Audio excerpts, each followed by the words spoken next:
2017-তে আমরা রোহিঙ্গা ক্যাম্পে কাজ করেছি গামবুট পরে, যেটা প্রায় হাঁটু পর্যন্ত কাভার করে, এবং 2 কিলোমিটার কাদার ভেতর দিয়ে হেঁটে যেতাম আমরা। এই যে 2 কিলোমিটার আমরা হেঁটে যেতাম, প্রতিবার পা দেওয়ার পরে প্রায় 1 ফিট 1.5 ফিট পা ভেতরে চলে যেত কাদার ভেতরে। গামবুট নিয়ে এই পাটা আবার তুলে আবার আরেক পা দিতে হতো। এভাবে আমরা 2 কিলোমিটার হাঁটতে আমাদের প্রায় 1 ঘন্টা সময় লেগে যেত, 55 মিনিট 1 ঘন্টা।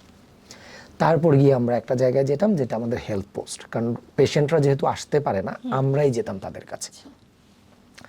পরবর্তীতে আমরা যেটা করলাম হেলথ প্রমোশনের মাধ্যমে,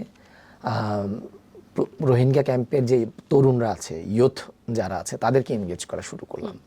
বেসিক কিছু মেসেজ যদি মানুষ জানে, যেমন প্রেগনেন্সিতে 3 বার চেক আপ করতে হবে, যেমন যদি আপনার ডায়রিয়া হয় সেক্ষেত্রে খাবার স্যালাইন বানিয়ে খেতে হবে, খাবার স্যালাইন হাতের কাছে না থাকলে কিভাবে বানাতে হয়, যে জিনিসগুলো কিন্তু আমরা ছোটবেলা থেকে জানি। রোহিঙ্গা কমিউনিটি কিন্তু এই ব্যাপারগুলো জানতো না। 2017-তে আমি যে চিত্র দেখেছি, কিন্তু আপনি যদি আজকে রোহিঙ্গা ক্যাম্পে যান, রোহিঙ্গা ক্যাম্পে যদি আজকে যান, আজকে চিত্র দেখলে আপনি অবাক হবেন। তারা খুব স্মার্ট একটা লাইফ লিড করছে, যেটার মাধ্যম হেলথ প্রমোশন, যেটার মাধ্যম কমিউনিটি এনগেজমেন্ট, যেটা আমি প্রথমে বলেছি। এখানে ইউথদেরও একটা ভূমিকা আছে, আপনারা ইউথদের এনগেজ করতে পেরেছেন এখানে। বড় ভূমিকা, এখানে ইউথদের সবচাইতে বড় ভূমিকা। প্রচুর sexual and gender based violence হতো রোহিঙ্গা ক্যাম্পে।